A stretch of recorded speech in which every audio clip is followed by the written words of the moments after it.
And we are back, folks, here on the Michigan Insider on the Big 1050 WTKA, online at the big1050.com. It is time for Steady Dropping Dimes. You know how we Yes, do it. sir.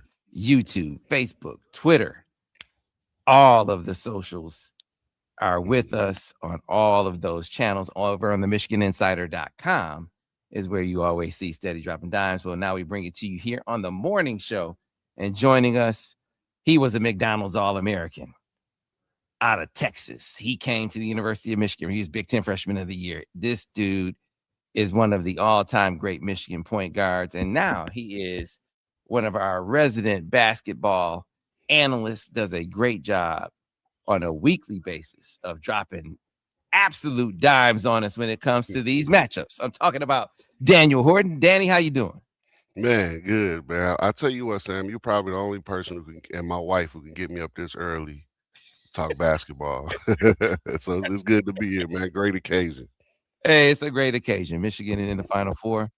Yeah, listen, from the time we saw them run a rough shot over college basketball back in Vegas, a lot of us thought that this was always going to happen. Now, there was maybe a moment where people were jolted with the LJ Cason injury, Mm. wondering how they were going to find a new sort of level offensively. Each of the guys who had to pick up the slack, and I think that's what those games, what that 2 or 3 weeks was all about. Daniel, of guys, been saying this to everyone, guys settling into their new roles, whatever they were. Maybe it's you're playing more minutes if you're Elliott and you can't get in foul trouble, right? If it's Trey McKinney, you got to take on some more ball handling duties Mhm. without it compromising your scoring. If you're Roddy Gale, you gotta you gotta be a dude off the bench now, not just a every now and then bit player. And then if you're Yaxel Lindeborg, and this is where I wanted to go with you because you've been saying since the beginning of the season, man, if you're a dog, be a dog. Mhm. Right, right. And so I think you can do that within the team concept, and that seems to be the groove that he settled into. Yeah, for sure. He's been special over the last month or so of the season, man. As far as the his aggressiveness and his willingness to assert his will on the ball on the basketball game. And it served Michigan well. It's got us out of a couple tight games and it's created separation in others, right? And I think for him, in his maturation process coming back to college basketball, that's probably one of the things that the guys at the next level wanted to see. And it's benefited him as an individual, and more importantly, it's benefited the team as well. And I think if he continues on that road, man, it's the train is going to keep rolling. Yeah, we don't need to spend too much time on Tennessee. I just want to get your take, Daniel. I said there was if that game got in the 70s, certainly the 80s, Michigan's gonna win by double digits. Man, they just had no shot. They didn't have anything for Michigan, Tennessee. Nah, man. I told you I thought we win by what 10 to 12 points, right? 10 to 15 points, and they blew that out of the water. And I think I was being a little nice, given that my dad is a big Tennessee Vol fan. But I just remember going back to last year, the job that a guy like Roddy Gale did on a guy like Ace Bailey. You know what I'm saying? So I felt like going into the Tennessee matchup, we would have answers for Mint and for Gillespie, who didn't play well against Michigan last year at Maryland as well. So Mhm. I thought we would have It's answers for true. those guys, and I thought we would eventually pull away and win in the second half. But shoot, they pretty much put their foot on those guys' neck from the beginning. Yeah, that's some deep analysis for you because Jacoby Gillespie at Maryland, I think he went 2 for 11 in that game Hmm. against Michigan. He didn't bust a grape. And so he was better in this game. But like Yak said, he's like, man, these dudes, they want to do something. You down by 30. Like, what are we talking about?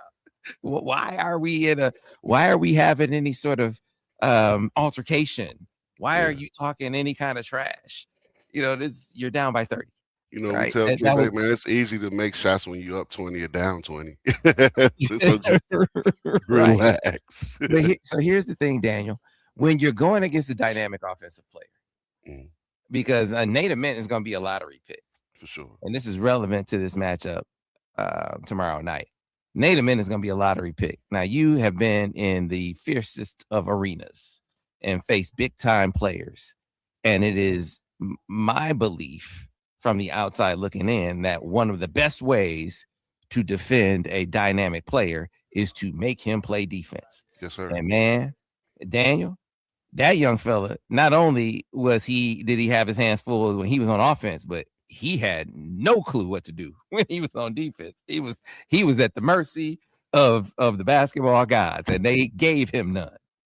Yeah, nah, for sure. Michigan basically put that kid in the blender. You know what I mean? As a freshman, he was basically like we call it like he was spinning on the top. He was spinning in circles the whole game with, and then if he wasn't, Yaxel was putting his shoulder in his chest and just driving through him to the rim and getting easy finishes. So, nah, man, it was a learning lesson for that kid. I think as you know, no matter what he does, he'll continue to get better and get stronger in certain areas. But last week, whether by concept and design and offensive scheme or by just sheer individual talent, he was overmatched last week.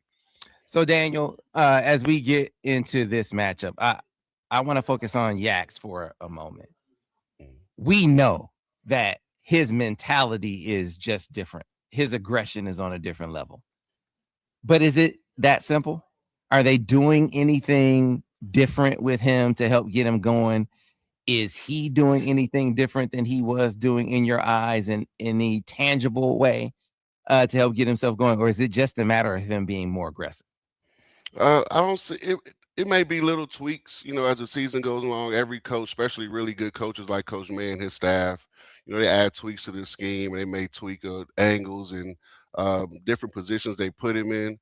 But for him individually, it's about mindset and mentality. You know what I mean? No matter what position they put me in, no matter what angles they create for me, it won't matter if my mindset and my mentality is not that of a killer or a dog. And he's been in that Yeah. mode. So he'll, Yeah. you know, it's that time of year, right? You 1, 2 games away from hosting hoisting the banner that everybody dreams of. He's gonna be in attack mode.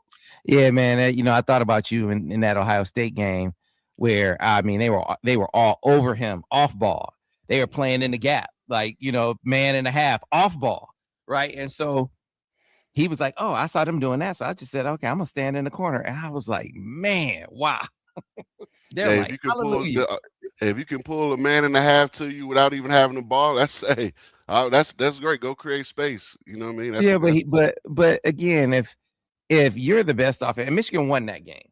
mhm. Michigan won that game. So, okay, but there are going to be games where I don't care if they run into it doesn't matter. You have got to force that issue as the guy, and it feels like Yeah. he's gotten to that point where he's like, okay, I don't care what they do to me.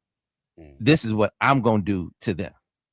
Yeah, no, so when you have that type of effect where people are guarding you with a man and a half off the ball, it's like the Steph Curry effect. Like let's be honest. Like we call it gravity, right? You have the ability to pull the defense towards you, even when you don't have the ball. So you watch the Warriors play for the last however many years, and Steph Curry is running away for off ball away from the ball, but the entire defense is almost Mhm. shifted his way and the ball is on the opposite side of the floor. So that creates driving angles, that creates passing angles, that creates opportunities for everybody else. And so if teams are going to play him that way, that's smart to do that. Get him on the move, keep him, in certain areas of the floor. That way you're pulling the defense towards him, and that creates opportunities for everybody else. But like you said, even within that, he still has to find a way to Mhm. be aggressive and pick his spots to put pressure on the defense. Yeah, because he was just standing there. Yeah. Like that can that I mean, you're giving them what they want in that instance. Now, it didn't work. No. It didn't work for Ohio State, the bottom line. But I wasn't thinking about that game. I was thinking Mhm. about like this game. You know Mhm. what I mean? Now, Arizona's not gonna play him like that, not unless he's just absolutely killing, which he could do. Because you raise a great point. Nate Mint, lottery pick though he probably is gonna be, still a freshman, Mhm. and you look out there and you see similar circumstance with Arizona. They got some really really good young players, while Michigan has some grown men out there, Mhm. and I wonder if that's going to make a difference in this game. Yeah, for sure. That's all in this area of college basketball. That's always going to be a factor in these matchups, right? which team has the most experience, which team has the older, stronger, more physical players. And if if that's your team, you normally have an advantage. Does that mean you're going to automatically win the game? No, but that gives you an advantage going into the matchup. And that's one thing that I've said about this Michigan team. Like they're extremely talented. They're well coached, but they're like the age of my D League team when I first came out of college, my NBA G League team, right? And that's not a Mhm. knock to them. That's not a knock to anybody. It's just the era that we in as far as college basketball. And we can assemble a team with that much experience, you're gonna be hard to beat. Yeah, man. So Koa Pete, lottery pick, lottery pick, freshman, freshman, Daniel. Mhm. Like if you're, whether it's Yax or Roddy or any of these guys, like, yeah, they're supremely talented, but you can lean on them. I think you can impose your will in ways that you've imposed your will on other people. I think a lot of it is about the start because the expectation is, Daniel, that Michigan won't be able to get anything going inside against this team. But you could probably say the same thing about them because they're an elite 2 point offense. Michigan is an elite 2 point defense. But you can sort of put it on the other side, and they're a pretty good 2 point defense as well.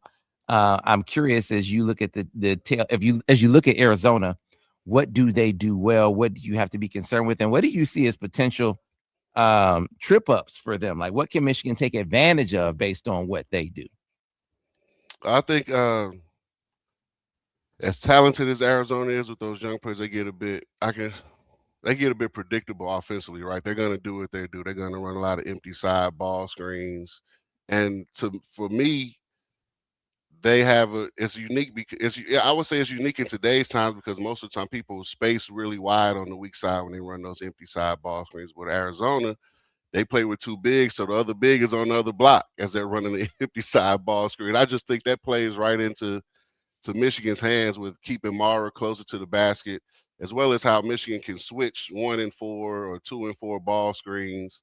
So I think a lot of stuff that Arizona does, even though they're really talented, they execute well. It kind of plays into how Michigan wants to play. To be honest. They're the Philadelphia Eagles of college basketball because the Eagles play like that.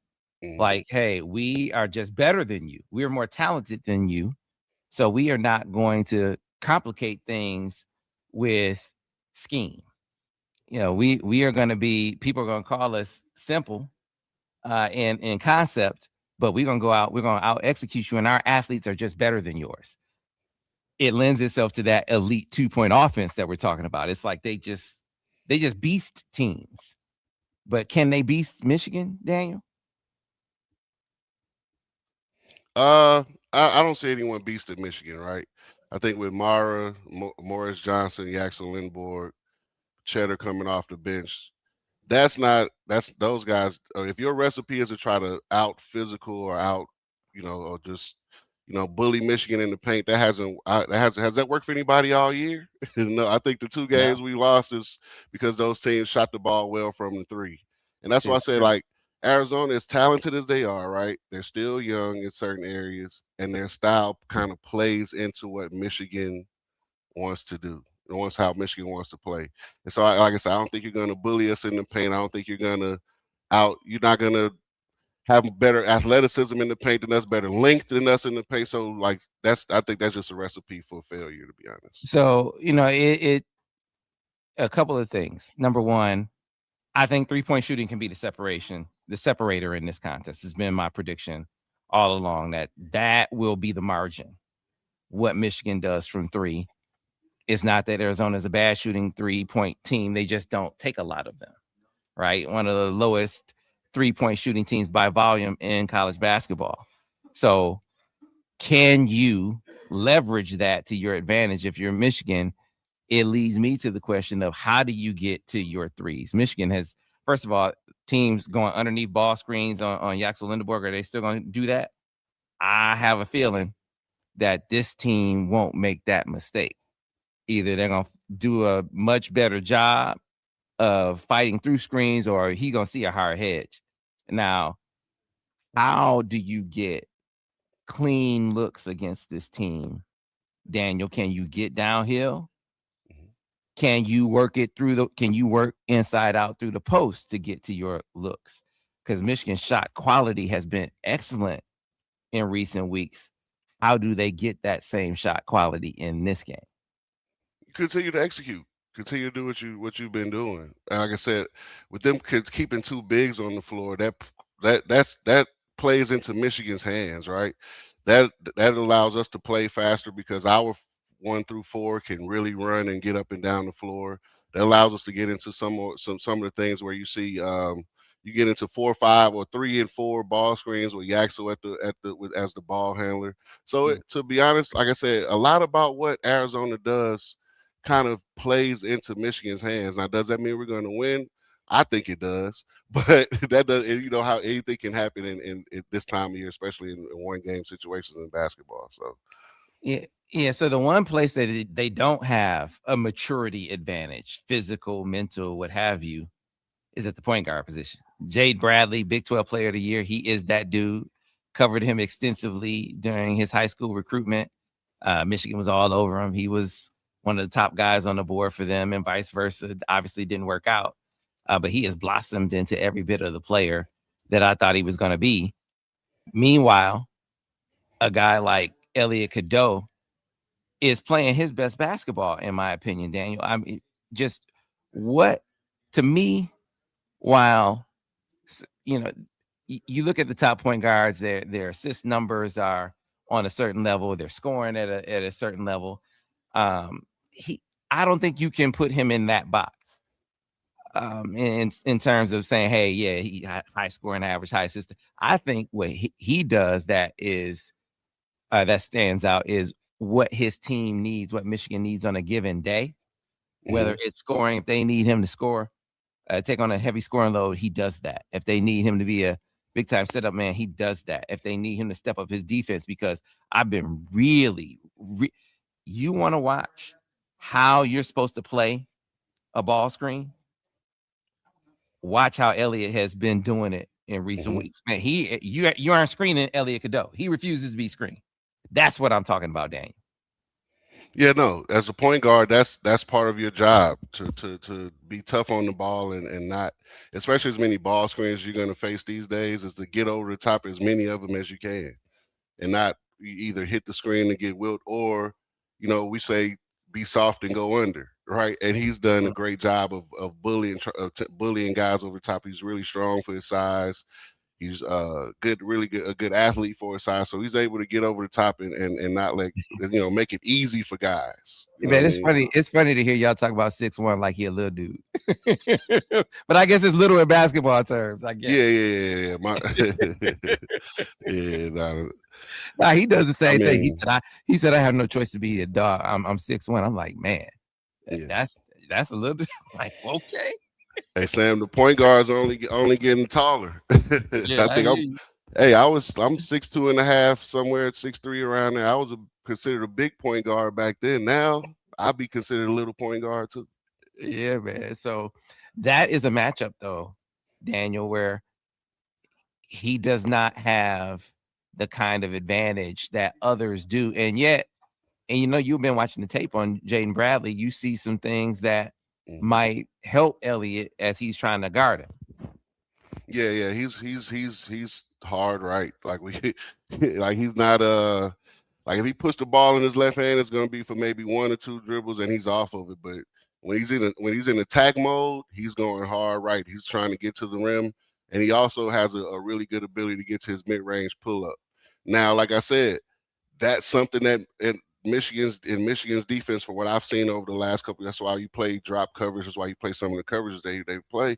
They want you to take those mid range shots as long as they're contested, right? Nobody wants guys to walk into wide open shots no matter where you are on the floor. But I think the fact that he likes to shoot those mid-range contested those mid-range pull-ups plays into Michigan's hands, especially if it's going to be a fast-paced physical game. Those shots become tougher as the game goes on. So Yeah, he um, is such a, when it comes to taking contested shots, like you mentioned, tough twos, man.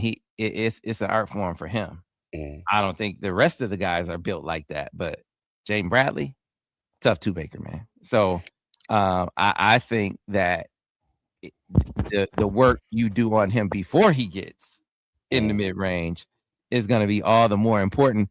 Because to me, I know it's a low percentage shot for college basketball, but he's not college basketball. I look at it the same way with Trey McKinney. Trey McKinney's a freshman, but Mhm. he's a bucket in the mid range. No, no, no, no. Absolute bucket. Don't get it twisted, Sam. That's a low percentage shot at every level, Okay, well, including the NBA.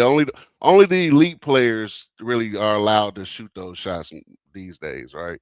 And yeah, and so that's what even I mean, that's what I mean. So the majority of college basketball, the majority of pro basketball, that mhm. is a bad shot. Yes, But sir. for him, I'm like, man, I don't know that I want to make a living with him shooting that shot. I'm talking Oh about no, Jaden Bradley. no. When he gets to the NBA, he'll be forced to play the same way. He's not that good at it to where we're just gonna let Jaden take as many mid range shots as he wants. If he's gonna Yeah, play point guard for somebody's team and at the next level, he's gonna be forced to conform his game to what the game is. Right?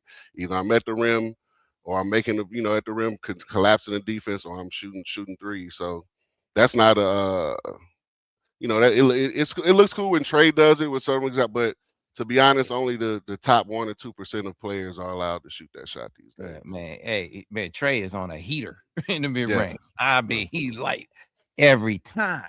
It You feels know, like he's if you going make down. it, some coaches aren't going to say anything. But then some. I played for a coach back in 08, 09, almost 20 years ago. I made two in a row. Hey, don't shoot that again, right? So that's been a growing trend for a while now, and it is what it So is. so what's the most intriguing matchup? I wonder what you think of the Adayamara Krivas matchup. I was talking to the guys yesterday and on the MGO blog roundtable, and they were like, man, Krivas is 260, Mhm. 7'2", 7'3", 260. Probably not a good look for a die in the post. And I'm not ready to concede that, man. And to that point, I'm challenging a die to do a much better job of getting position. I mean, he's Mhm. catching the ball 18 feet from the rim and taking 5, 6 dribbles to get into his move. Like, that's too much. You giving the defense a chance to react. You giving them a chance to come down and swipe at the ball. Like, I want to see in the first few minutes of this game them try to do something with the die in the post to see if he can get some things going in that regard. See if you can pick up a foul on one of those guys. But I'm not conceding that Creeps is just gonna beast him in this game. Yeah, no, I don't think anybody with the way Mars played this year with any coach would ever concede that coming to the game. You're going to get big out of his touches, and you may even try to get him closer to the basket by scheme and design.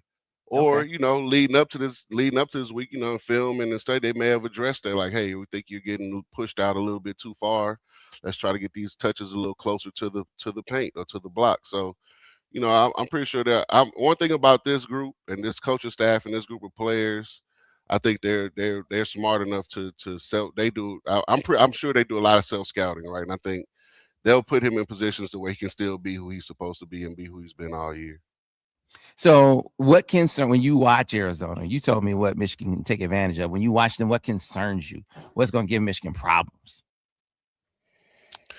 Uh, I think their physicality, right? I think that's one thing that I don't think it's been able to beat Michigan at any point this year, but it's been able to keep teams close at some point in for some of these games until Michigan kind of either wears you down or figure you out and create some separation.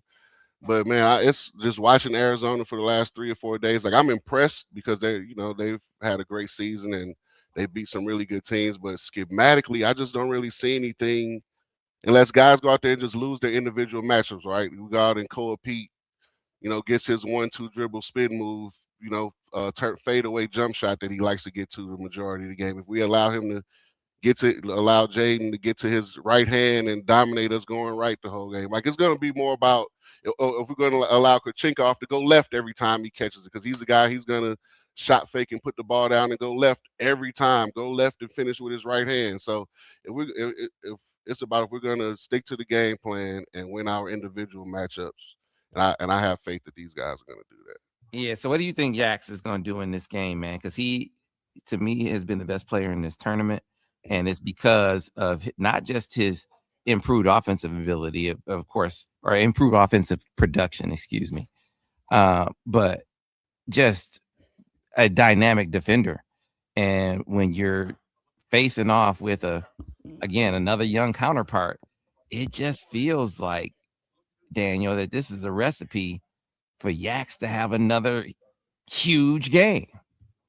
Yeah, I agree. I hope I'm saying his name right. I really don't care. Kochenkov, or whatever his name is. It's I Karchenkov, think yeah. he's probably going to be the primary defender on Yaks, most likely this game. And that's not a. I think he'll end up he'll Yaks is going to punish him as well. He's going to be a bit physically. He's going to be more ready for the challenge physically than the Mint was, with being the older guy, being who he is. But he's not going to be able to defend Yaks. I see another 25 point, 11 rebounds, 6 assists game from Yaks. You think they're gonna give him, you think they're gonna go under ball screens on him? You think they're gonna give him that shot? Now he wound up 3 for 9, but I think once you got deeper in the game, I think he just started jacking a little, a little bit. But his shot quality has been excellent, and he's been knocking down threes at a level that people didn't expect. Do you think he's gonna be given that shot versus Arizona? Yeah, I think he will. Well, you want the alternative? Do you want a guy with that size and athleticism getting downhill, putting his shoulders on the rim and putting pressure on your defense? Nah, I think you have to get now. They're not going to give. They're still going to make sure it's contested, but you don't want him in the paint, because once he's in the paint, he's gonna punish you at the rim, and he's a willing and capable passer as well. So he found Roddy Gale and a couple guys on some passes He last did. week. I was like, man, hey. And I Yeah, remember y'all coming telling down me on the hey, I remember y'all, it's not a shot at nobody. I remember telling me last year that certain guys was lottery picks, and I was like, nah, that ain't it. This guy's a lottery pick. Okay, all right. Listen, coming down on the break, has a beeline to the rim. He's gonna get fouled. Finds Roddy in the corner for a three. That just, he is aggressive without being a black hole, without being, selfish. Striking that balance, I think, has been such a huge key for him in his game, and he is looking like he's the backup point guard on this team. Dang, he's the backup point guard. As much as Trey is the backup ball handler, the backup point guard is Jackson Lindenborg. Those are two different things.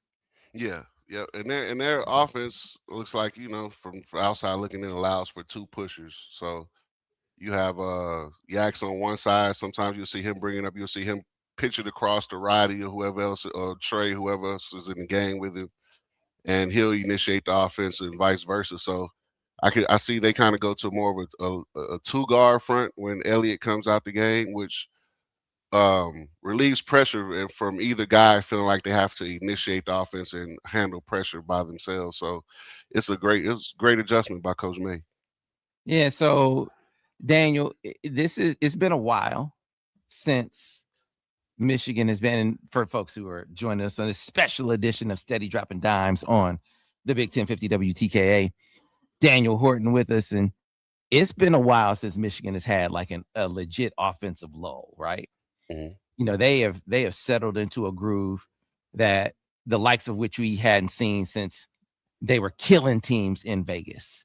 Mm-hmm. But this is a different caliber defensive For sure. opponent. So in that instance where you're in a lull, where you don't have because you used to have a dude in LJK sign where you say, okay, get to the cup, get to the free throw line. He was another guy, a dynamic guy who could make that happen in that moment. What do you do when you need a go-to in this moment, when things aren't clicking offensively? What do you do? Where do you go? It depends, right? If it's out of timeout, dead ball situation, then you kind of rely on Coach May and his staff to draw up, good sets and good put the guys in good situations to get a good look for, who they feel is the guy in the moment, right? But other than that, you just stick to what you do and you trust your principles. Like, you can't and there's going to be lows in this game. Arizona's really, they're just as good defensively as we've been all Right. year. You know what I That's my mean? So point. they're going to have those moments where, hey, we haven't had a good possession, or we haven't scored in 2 or 3 minutes. But you, first of all, you got to trust your defense and hope that your defense keeps you in the ball game, right? But also you have to rely on trust your scheme and execution on the other end.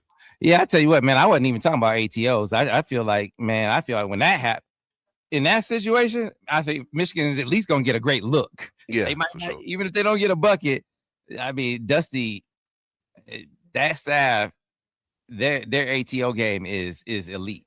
Mm. But I'm talking about when you have 4 or 5 possession, and maybe it doesn't happen. I mean, maybe Michigan just gets rolling and it doesn't happen, and that'd be great. But who are you relying upon, or what are you relying upon in that moment? It's easy to say yaks, but Yeah. this is you know they're gonna be trying to take that away.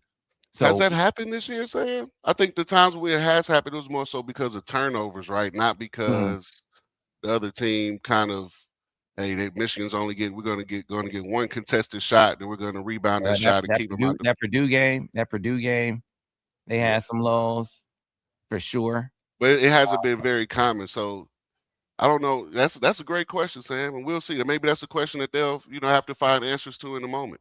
Yeah, So I we'll mean, see. so Yax is the obvious one, but he can't be the only one. Is why I'm probing a die out the gate Mhm, just to feel him out in the post, feel them out, and feel a die out for how he's going. mhm, Like, man, what kind of work are you gonna do?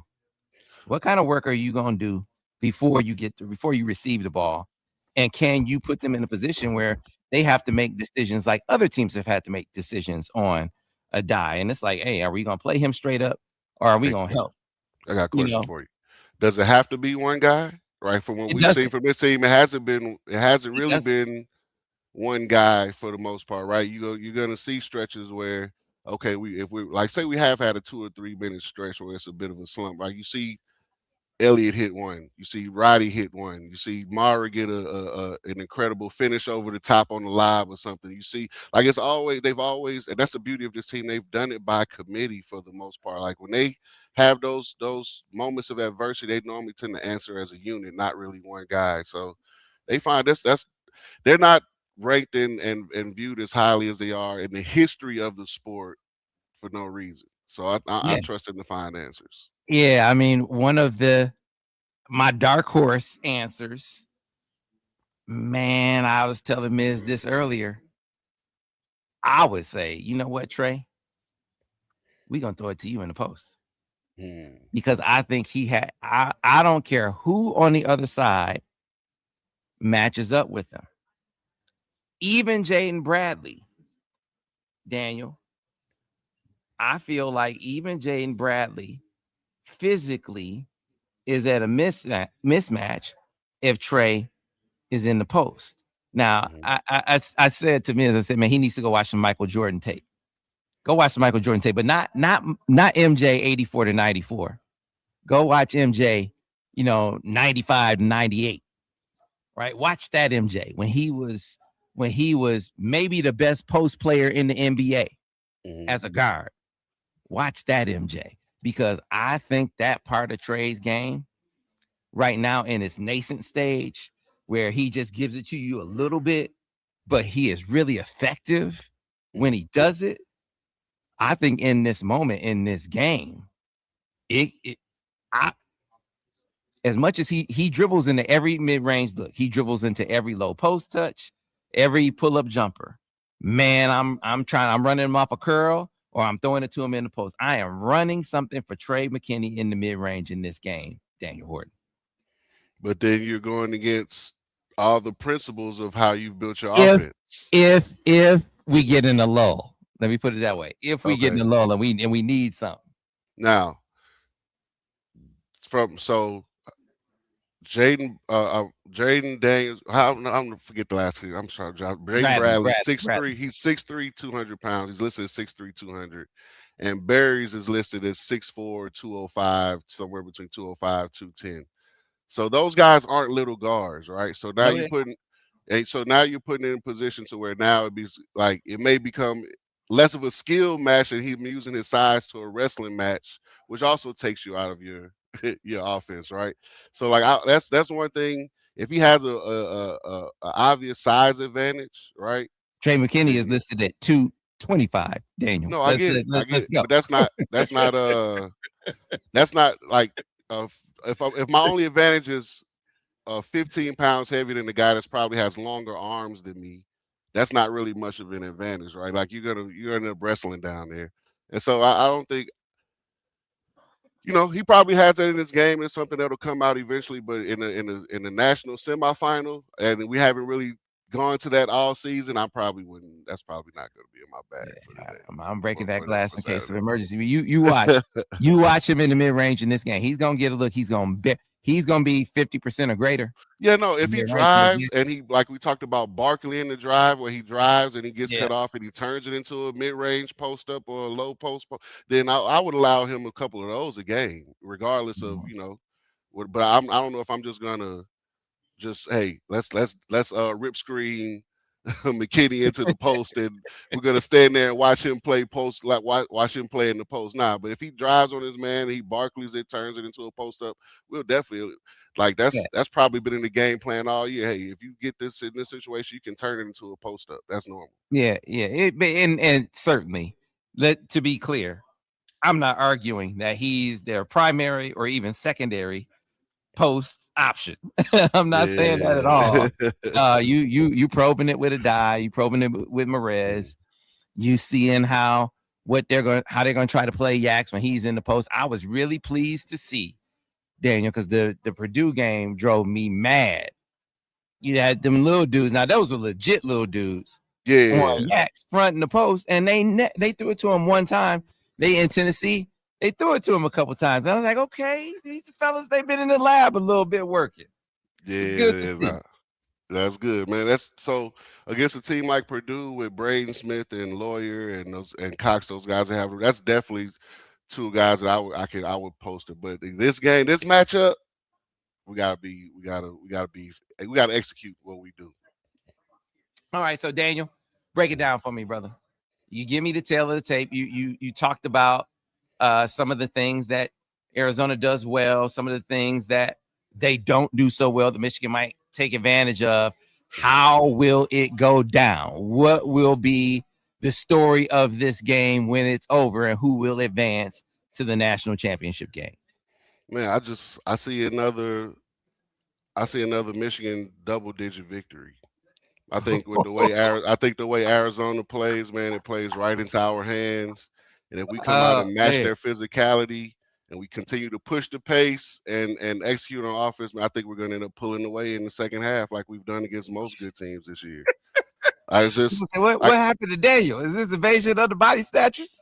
Nah. Hey, like this team is proved like they've proven who they are at this point, right? If you try to run with them, they're going to wear you down. If you try to out physical them, they're going to wear you down still. So like, where's the path to? I don't really see too many paths to victory for Arizona unless we just come out and don't play well. So let's look ahead. Mm-hmm. We both think Michigan will win this game, but whoever wins it, do they win the national championship, Daniel? Man, Illinois and UConn are really good, right? And I'm really more worried about UConn than I am Illinois, right? I think Hurley is an incredible coach. I think he has the ability to take advantage of the schematically of the things of the weaknesses that may present themselves in what we do defensively. So like I'm really like that would be the more I think if we played Illinois, we would beat them by 10 to 15 points as well, right? Again. But man, the matchup, if when we win, the matchup against UConn is gonna be epic. So if they beat Illinois. Man. You got people that somebody spilled their coffee. Like Daniel said, what? Swerving on the road. Daniel predicted a double-digit victory. They haven't been paying attention, Sam. I wish show the text message I sent you after Vegas. How about that? Yeah. You've been on it. He hasn't been Hater Daniel in a long time. Man, I've never been Hater Daniel. What I told you was gonna happen last year happened. Y'all gonna leave me alone? Hey, man. So, what do you think about this conversation that and we'll close with this conversation that these guys have been starting with whoever wants to listen all season long. We want to be the best Michigan basketball team to ever have done it. Mm-hmm. And no matter who says it's too soon, it's too early, you got to win first, man, they keep talking that talk. We want to be the best Michigan basketball team of all time. First, what do you think of that? Second, if they win it all, will they be the best Michigan team of all time? I think they're already in the conversation. Now, everybody always goes to the ring count. Like, did you, like, whether it's the NBA or did you win the championship? But what they've accomplished already puts them in the conversation for best Michigan team ever. They've had the most wins. They have the most 40-point wins of any team in college basketball history. Most 30-point wins, 20. Also, everything that all the measures that you gauge elite teams with, other than winning a national championship, they've collected those awards under their belt. So they're really, their only job is to finish it off with a championship. And I think whether it's the '89 team or whether it's the Fab one of the Fab Five, I think this team here can compete with and maybe even beat any of those teams if you line them Oh up. man, that 13 team, Trey Burke was a lottery pick. Nick Stauskas was a lottery pick. Tim Hardaway Jr. was a first round pick. Mm-hmm. I think Mitch was a lottery pick. Glenn Robinson III was a second round pick. Karis LeVert was a first round pick. I mean, no, they a lot of pros, but this team is older though, and they're gonna have 4 or 5 pros as well, 4 or 5 first round picks as well. Yeah, and understand, I'm not disagreeing with you, Daniel. I'm saying it's not just when you talk about whether it's the best team. Mm-hmm. I don't think you can make it be a discussion just about are they the most talented. No. What about accomplish? You have to. What did those teams accomplish as well, right? Mm-hmm. Where they got drafted, how many first round picks goes into the argument of they're more talented, right? That's right.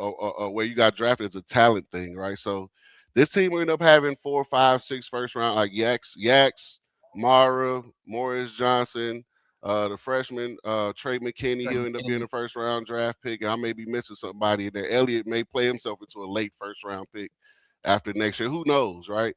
So these guys are all they're gonna have a lot of guys in there playing pro ball as well, but they're also gonna have most wins in school history. And like I said, all the blowout statistics. And then, a lot of people put stock into KenPom ratings. KenPom has his team the second or third best team ever. You know what I mean? So that's all that counts for something. So they've earned that. Yeah. Because you'll look at this game. Yaks is working his way up draft boards, seemingly in appearing now in some mocks as a lottery pick. But Braden Burries and Koa Pete, they're in the lottery in every mock. Mock. But that does not mean that they're a better team, Daniel Horton. No, they're not a better team. This Michigan team is special, and hopefully they can cap it off with so they can talk their talk. Man, I want to hear them do it. Yeah. Okay. Well, Daniel, my brother, you have made people's morning. I hope you speak that into existence, a double-digit victory, and then it'll just be about Michigan keeping the level head at that point. Yeah. Don't overlook whether it's UConn, and certainly not UConn, but even if it's Illinois, facing them another time, I feel like it'll go the same way, but that team is they figured some things out with Keaton Wagler in the second half. Yeah. So if he has a better start, then how will that affect the game overall would be a question. But one game at a time, Daniel Horton. Yeah. Great job filling it up, man. Any closing thoughts before we get out of here from Dropping Dimes? Yeah, man. Just enjoy the game, man. It might be close, it might be physical and a hard-fought game, but I think eventually we're gonna wear them down and we'll be singing the victors at the end, man. Enjoy the weekend and happy Easter. So a couple of things of note that I want to let you know. Obviously, we are Golden and Limo people over here, and our friends at Golden and Limo have a bus going down to the Final Four matchup, right? I believe there may be some spots. Still a fan bus. So this is a bus. I mean, obviously Michigan basketball rides on Golden, and the basketball families ride on Golden, but I'm talking about for the fans. So you can get a ticket on the bus to the Final Four as well. I think there's still a few slots left at goldenlimo.com. But what I wanted to let people know is if Michigan does what Daniel says they're going to do, and they go to the national championship. That is not the promo code, by the way. For those who are watching on YouTube. If they go to the national championship, there will be another fan bus and maybe even fan buses, because I feel like there will be more Michigan fans going to the national championship game than the Final Four game. And not just because it's the championship, because I think two things. Obviously, the championship is going to be more alluring, but you're going to have, I think, an opportunity for cheaper tickets, because I think Illinois is going to get beat. I think Illinois is going to get beat, and I think that's going to flood the market with tickets. And then you're going to see Michigan fans come in droves. So Golden Limo can be your option, where you can ride on the bus down there and make it happen without even having to drive, and doing it with your fellow Michigan fans. You can find out more at goldenlimo.com. So always a great time with our friends at Golden. Hope to see you guys listening down in Indy. And those who can't make it down in Indy, just enjoy it on TV. You know, we'll be back next week breaking it all down. Daniel, enjoy it, my man. I hope you're right, my brother. Yes, sir. From my lips to God's ears, baby. Go Blue. All right, folks. That'll do it for this edition of Steady Droppin Dimes.